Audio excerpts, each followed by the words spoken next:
Hello everyone, welcome back to another video. आज हम discuss करेंगे गॉस लॉ के बारे में, इसके प्रूफ के बारे में और इसके एप्लीकेशंस के बारे में। तो चलिए शुरू करते हैं। देखिए, इलेक्ट्रोस्टैटिक्स के अंदर हम इलेक्ट्रिक फील्ड निकालते हैं, इलेक्ट्रिक फ्लक्स निकालते हैं और भी चीजें निकालते हैं जो कई बार कुछ केसेस के लिए टफ हो जाती है या लेंदी पड़ जाती है। तो उन चीजों को सोल्व करने के लिए एक लॉ बनाया गया जिसको हम बोलते हैं गॉस लॉ। ये काफी इंपॉर्टेंट है, ठीक है, जेई के लिए भी, नीट के लिए भी और आपके ग्रेजुएशन के लिए भी। तो चलिए शुरू करते हैं। देखिए, गॉस लॉ बताता क्या है। मान लो एक रीजन है, ठीक है, उस रीजन के अंदर इलेक्ट्रिक फील्ड है और उस रीजन के अंदर आपके पास एक क्लोज सरफेस है, ठीक है, और उस क्लोज सरफेस के थ्रू आपको इलेक्ट्रिक फ्लक्स बताना कि इलेक्ट्रिक फ्लक्स कितना होगा, ठीक है। तो वो इलेक्ट्रिक फ्लक्स आप बिना किसी इंटीग्रेशन के डायरेक्टली बता सकते हैं। तो वो क्या होगा, that is equal to 1/ε times of total charge enclose in the surface. I repeat कि मान लो कि कोई क्लोज सरफेस है, एक इलेक्ट्रिक फील्ड वाले रीजन के अंदर एक क्लोज सरफेस रखा हुआ है और उस सरफेस के थ्रू हमें इलेक्ट्रिकल फ्लक्स बताना है। तो वो इलेक्ट्रिकल फ्लक्स किसके बराबर होगा, that would be equal to 1/ε0 times of total charge enclose in that surface. कि उस सरफेस के अंदर टोटल चार्ज कितना है उसको यहाँ पे पुट कर देंगे, वो आपका टोटल इलेक्ट्रिकल फ्लक्स आ जाएगा। तो डेफिनेशन लिखिए, the flux of electric field over a closed surface is equal to 1/ε0 times of total charge enclosed by the closed surface, ठीक है। और ये किसके लिए वैलिड है, वैक्यूम के लिए।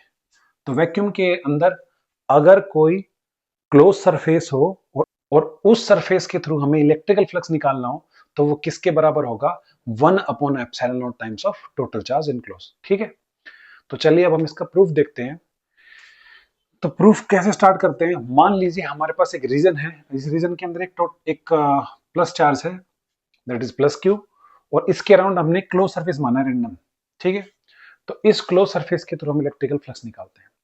तो हमें पता है कि इलेक्ट्रिकल फ्लक्स क्लोज सरफेस के थ्रू एक सेकंड में तो निकलेगा नहीं, सबसे पहले इसके छोटे छोटे छोटे छोटे टुकड़े करने पड़ेंगे इस सरफेस एरिया के। तो एक छोटा सा टुकड़ा हमने माना यहाँ पे, दैट इज ds, ठीक है जी।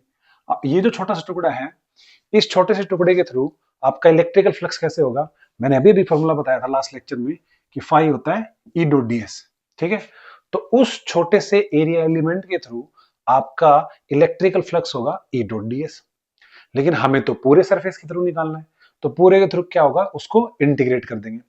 अब देखिए, जो हमारा सरफेस है वो क्लोज्ड है और क्लोज सरफेस होता है तो इंटीग्रेशन में यहाँ पे ऐसे क्लोज बना देते हैं, इसका मतलब होता है क्लोज सरफेस के ऊपर, ठीक है। तो आपका जो टोटल इलेक्ट्रिकल फ्लक्स आ गया ई डॉट डी एस, ठीक है। अब हमें इलेक्ट्रिकल फील्ड की वैल्यू पुट करनी पड़ेगी कि इस पॉजिटिव चार्ज की वजह से इस पॉइंट पी के ऊपर इलेक्ट्रिकल फील्ड कितना होगा। देखिए, आप 12th क्लास में पढ़ते हैं कि the electrical field intensity at the point P, मतलब किसी भी पॉइंट पे electrical field intensity point charge की वजह से क्या होती है, के क्यू बाई आर स्क्वायर या क्यू अपॉन 4πε0 आर स्क्वायर, ठीक है। और आर कैप क्या होता है, डायरेक्शन ऑफ इलेक्ट्रिक फील्ड, जो कि कैसे है, रेडियली आउटवर्ड, है ना, रेडियली आउटवर्ड। और डीएस क्या है, हमारा एरिया वेक्टर है, ठीक है।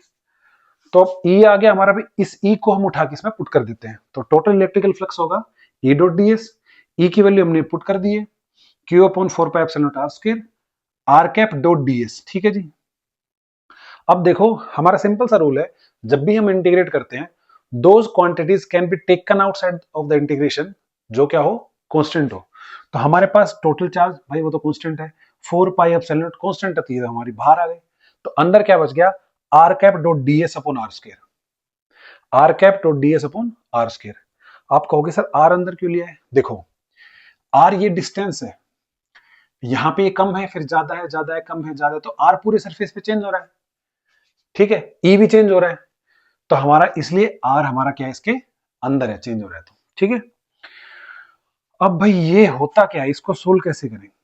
तो देखिए, इसके लिए हम एक चीज के बारे में जानते हैं, वो क्या होती है, सॉलिड एंगल। तो नॉर्मल एंगल तो हमने पढ़ा हुआ है, ठीक है। सॉलिड एंगल और पढ़ते हैं क्या होता है। तो देखिए, मान लीजिए आपके पास एक सरफेस है, उस सरफेस के एंड पॉइंट से इस पॉइंट के ऊपर सारी लाइन से आ रही है, मान लो, ठीक है।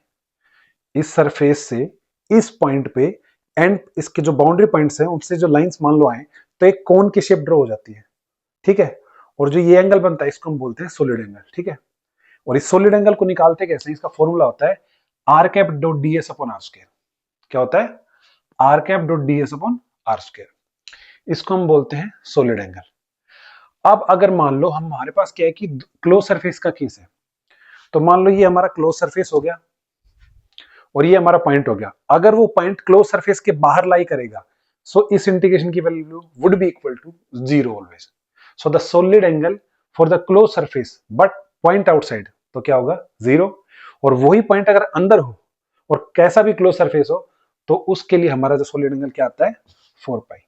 ठीक है, तो हमें क्या करना है, इस पॉइंट के ऊपर हमें सॉलिड एंगल बनाना था। तो क्लोज सरफेस की वजह से इंटीरियर पे अगर पॉइंट हो तो सॉलिड एंगल हमारा क्या आएगा? 4 पाई। तो इसकी वैल्यू हमने क्या पुट कर दी है? 4 पाई। इसको यूज करते हुए तो अब यहां से 4 पाई से 4 पाई कैंसिल आउट हो जाएगा, तो हमारे पास बचता क्या है? Phi equals to Q upon epsilon naught. ठीक है, तो हम लेफ्ट हैंड साइड लेके चले थे और राइट हैंड साइड के बराबर आ गया है।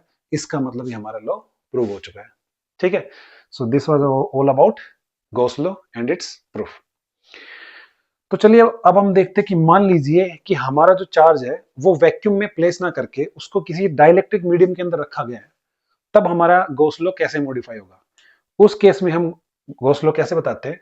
The flux of electric field over a close surface is equal to, देखो यहाँ पे जो हम फ्लक्स निकाल रहे हैं ये हमेशा क्लोज सरफेस के ऊपर निकालते हैं, ये करेक्ट कर लीजिएगा। हमेशा किसके ऊपर निकालते हैं? क्लोज सरफेस के लिए। तब ये किसके बराबर आता है? 1 upon epsilon naught times of total charge in close. ठीक है, तो अगर मान लो वो चार्ज कहां पे हो? उस मीडियम में हो, तब हमारा जो गॉस लॉ किसके बराबर आएगा? पूरे में सिर्फ एक चीज चेंज करनी है, ऊपर तो हो जाएगा क्यू फ्री, फ्री चार्ज, और नीचे आएगा अपसाइलन। क्या आएगा? अपसाइलन। वैक्यूम में था ये एप्सिलॉन नॉट के बराबर, मीडियम में आएगा अपसाइलन के बराबर। एप्सिलॉन क्या होता है? Epsilon naught epsilon R. Epsilon naught तो होता है permittivity of the free space, और एप्सिलॉन एप्सिलॉन आर क्या होता है? Relative permittivity of the medium. ठीक है, तो ये पुट करते आपका किसके लिए वैलिड हो जाएगा? For the medium of dielectric constant epsilon R. ठीक है जी।